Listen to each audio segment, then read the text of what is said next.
Bismillahirrahmanirrahim. Assalamualaikum warahmatullahi wabarakatuh. Waalaikumsalam. Alhamdulillahirabbil alamin wassalatu wassalamu ala asyrofil anbiya'i wal mursalin wa ala alihi wa sahbihi wa tabi'ina bi ihsanin ila yaumiddin. Summa amma ba'd. Lampunya gelap. Hadirin dan hadirat jamaah dengan Nusa Indah 3 yang kami hormati. Alhamdulillah pada malam hari ini, malam ke-18 ya, kita kembali bersama-sama melaksanakan sholat tarawih berjamaah. Didahului dengan sholat isya dan sebelumnya ada bersama santunan yatim. Alhamdulillah kita bersyukur kepada Allah Subhanahu wa taala atas nikmat ini, nikmat iman, nikmat takwa dan nikmat istiqomah. Karena itu, marilah kita tingkatkan kesyukuran kita ini dengan selalu mengkaji firman-firman Allah Subhanahu wa taala dalam Al-Qur'an yang memang tadi malam itu nuzulul Qur'an. Oleh karena itu, ini saya ingin bahas masalah Lailatul Qadar, karena nuzulul Quran itu turun pada Lailatul Qadar yang turun pada tanggal malam 17 Ramadan. Hanya karena Lailatul Qadarnya sudah pindah ya, ke 10 terakhir bulan Ramadan, maka tema yang saya sampaikan nggak jadi. Saya pindahkan ke tema yang lain ya, yaitu firman Allah Subhanahu wa taala di dalam surat Al-Jum'ah ayat 2. A'udzu billahi minasyaitonir rajim. Bismillahirrahmanirrahim. Walladzi ba'atsa fil ummiyyiina rasulan minhum yansuru 'alaihim ayatihi wa yuzakkihim wa yu'allimuhumul kitaba wal hikmah wa in kanu min qablu lafi dhalalin mubin. Huwallazi, dialah Allah Subhanahu wa taala yang telah mengutus Nabi seorang Rasul di kalangan ummiyin. Ayat ini sebelumnya didahului dengan firman Allah Subhanahu wa taala, yusabbihu lillahi ma fis samawati wa ma fil ardh al-malikul quddusil azizil hakim. Seluruh apa yang ada di langit dan bumi bertasbih kepada Allah Subhanahu wa taala, tidak terkecuali termasuk kita yang pada malam hari ini bertasbih dengan sujud ya, dengan mengucapkan subhanallah, kemudian mengucapkan takbir, mengucapkan tahmid ya, atas nikmat Allah Subhanahu wa taala, nikmat Islam, nikmat iman.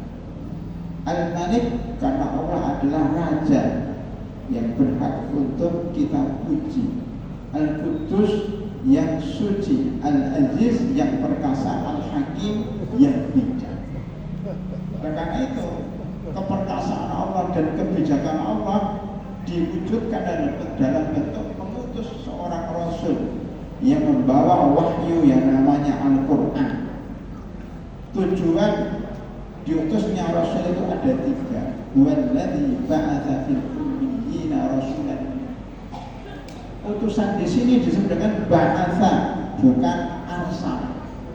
Arsala mengutus, ba'asa membangkitkan. Ini lebih tepatnya kalau kita terjemahkan, dialah yang membangkitkan dari kalangan orang-orang yang tidak bisa membaca dan menulis seorang Rasul, supaya bisa diterima. Rasul itu berasal dari kalangan kaumnya sendiri, supaya orang-orang jahiliyah yang dulu tidak bisa membaca dan menulis dan merupakan kaum yang terbelakang itu bisa menjadi kaum yang maju, yang terpelajar. Makanya kita sebagai bangsa Indonesia, kalau kita ingin maju seperti sahabat-sahabat Rasulullah SAW yang dibina oleh Allah melalui Rasulullah selama 23 tahun dan berhasil melakukan 2 negara superpower, yaitu Romawi dan Persia.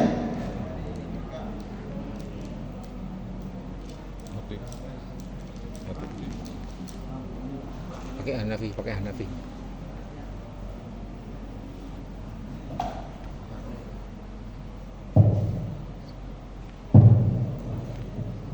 Para hadirin, ketika kita bilang Romawi dan Persia mau berperang, langsung kena sadap.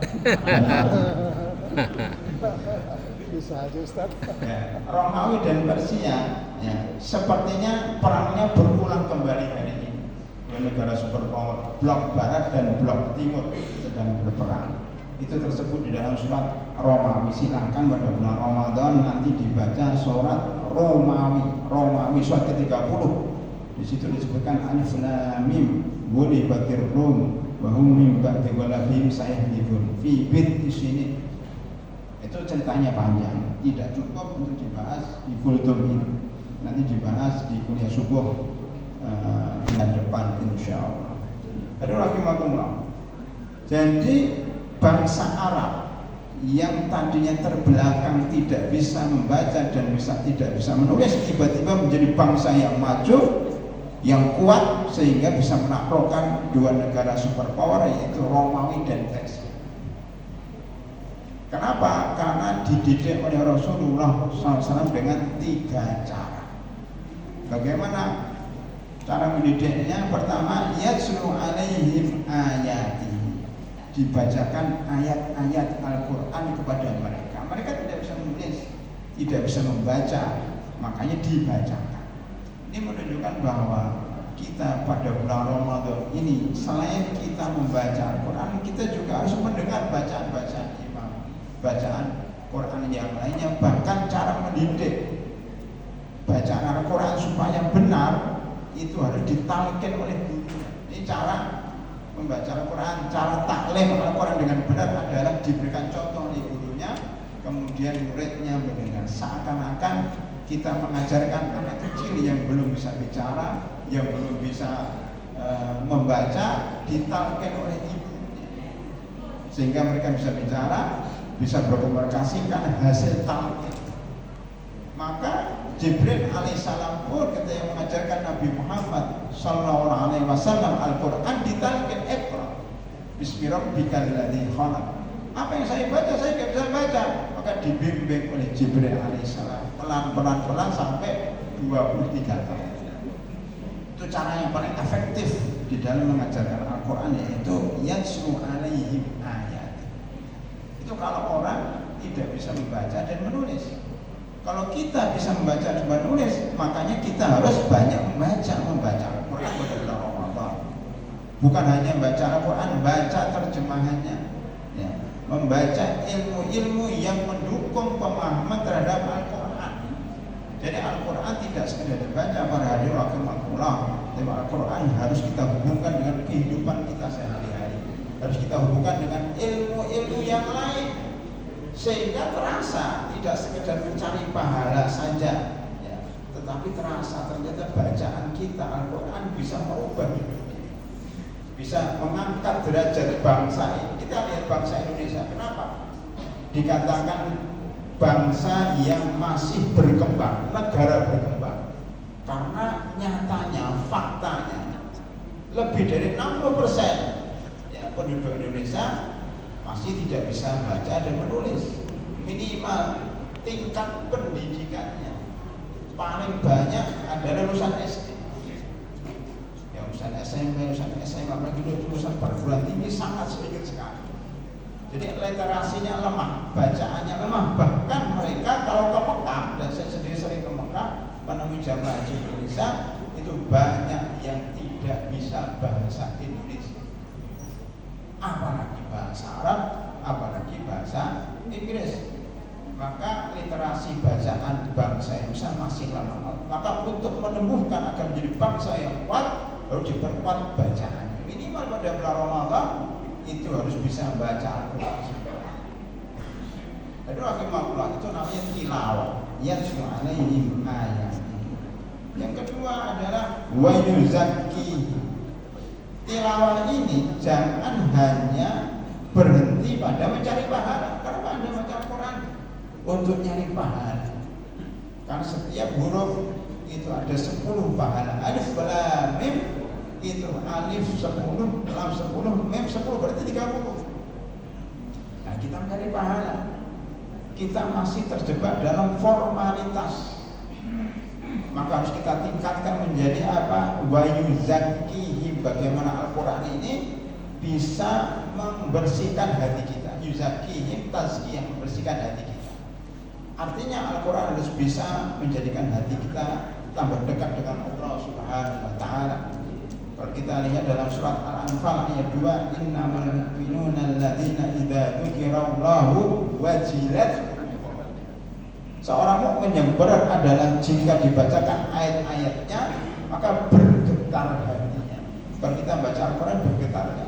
Kalau kita mendengar tadi dibaca surat Tabarak, walaupun satu ayat lumayan ya. Ini termasuk tarawih yang tercepat ya, yang selama saya ikuti ya. Ada yang selesai jam 9, ini jam 8:15 sudah selesai. Kalau nggak ada kultum itu sebelum 8:30 sudah selesai. Maka supaya nggak cepat, buat kirim masjid lain ada kultum dulu biar kelihatan lama. Aduh rahimahullah. Karena tidak sekedar baca Al-Quran pada hari ini, diterangkan isi Al-Quran itu supaya kita paham. Jadi tazkiyah. Nah, tazkiyah ini kita dapatkan melalui kultum 15 menit. Tazkiyah bisa kita dapatkan dari khutbah Jumat. Tazkiyah bisa kita dapatkan dari mendengar bacaan Al-Quran. Ini tazkiyah. Wa idza dzukirallahu wajilat qulubuhum. Yang ketiga adalah wa yu'allimuhumul kitaba wal hikmah. Ini tingkatan yang paling atas, yaitu ta'lim. Kalau yang pertama itu tilawah, yang kedua adalah tazkiyah, yang ketiga adalah ta'lim. Ta'lim adalah tingkatan yang paling tinggi. Ini didapat ketika kuliah subuh. Itu durasinya sampai 1 jam, ada tanya jawab, ada diskusi. Itu pas kajian. Jadi ketika makan bersama, diskusi dilanjutkan. Nah itu taklim, yu'allimuhumul kitaba wal hikmah. Ada diskusi, ada tanya jawab, sehingga membuat kita paham. Makanya para ulama mengatakan wa yu'allimuhumul kitaba wal hikmah adalah apa? Mengajari isi dari Al-Quran dan Sunnah, atau mengambil istinbat halal dan haram dari Al-Quran. Ya, ada 3 tingkatan. Tingkatan pertama adalah tingkatan orang biasa, orang awam, ya pada bulan Ramadan, ya yang penting khatam. Yang penting dapat pahala. Itu tingkatan orang awam. Puasanya orang awam yang penting tidak makan dan tidak minum dari subuh sampai maghrib. Selesai. Namanya puasa fikih. Puasa formalitas. Nah, formalitas ini harus kita tingkatkan menjadi puasa yang kualitas. Kalau kita naik bis kelas ekonomi, kita naikkan tahun ini kalau mudik naik bis tingkat bis. Tahun depan lagi kita naik bis yang eksekutif. Masa setiap tahun kelas ekonomi terus sampai kapan kita ekonomi? Kalau terjadi perang sehari kita kalah. Dibom sekali kalah. Kenapa? Karena masih tingkat ekonomi, masih hanya baca Al-Quran, tidak ditingkatkan menjadi tazkiyah. Bagaimana Al-Quran itu bisa merubah hati kita sehingga dekat dengan Allah Subhanahu wa Ta'ala. Bagaimana kita bisa baca Al-Quran kemudian terkesima dengan bacaan itu, kemudian hati kita itu tertaut dengan bacaan itu, terngiang-ngiang tiap hari sehingga menambah ketakwaan kita. Makanya kalau tazkiyah itu wa idza dzukirallahu wajilat qulubuhum, maka ta'lim itu wa idza tuliyat alaihim ayatul zadatuhum iman.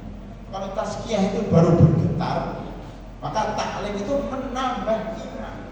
Menambah iman itu dengan menambah ilmu. Jadi ilmu itu bisa menambah iman. Tanpa ilmu bagaimana iman bisa bertambah? Boleh kita baca surat Muhammad ayat 19, fa'lam annahu la ilaha illallah. Ketahuilah bahwasanya tiada ilah yang berhak disembah kecuali Allah Subhanahu wa Ta'ala. Maka wa yu'allimul kitab wal hikmah ada tingkat yang lebih tinggi. Kalau dalam surat Shad disebut yatadzakkaru ulul albab. Ini sama dengan surat Shad ayat 29. Kitabun anzalnahu ilaika mubarakun, itu tilawah. Al-Quran itu diturunkan dengan 3 fungsi. Yang pertama diambil berkahnya dengan tilawah. Lihat dabbaru ayatihi, supaya ditadaburi ayatnya agar kita tazkiyah, agar hati kita bersih. Waliyatadzakkaru ulul albab, agar diambil pelajarannya oleh orang-orang yang ulul albab, orang yang pandai, yang hatinya bisa memahami Al-Quran. Itu disebut dengan ta'limul kitab wa sunnah. Jadi surat Jum'ah ayat 2 mirip dengan surat Shad ayat 29. Maka marilah pada kesempatan berbahagia ini kita menggapai tingkatan tilawah, kemudian kita tingkatkan menjadi tazkiyah, kemudian kita tingkatkan lebih tinggi lagi menjadi ta'lim. Kalau tilawah masih orang awam, kalau tazkiyah hati kita menjadi bersih. Tapi kalau cuma hati saja bahaya. Harus ditingkatkan menjadi orang yang mengetahui halal dan haram. Tetapi kalau hanya halal dan haram saja tanpa disertai dengan hati yang bersih juga bahaya. Makanya Imam Syafi'i mengatakan man tafaqqaha walam yatafaqqah, man tafaqqaha walam yatasawwaf faqad tafassah, wa man tasawwafa walam yatafaqqah faqad tazandaqa, wa man jama'a bainahuma faqad tahaqqaqa. Itu bahasa Arabnya seperti itu.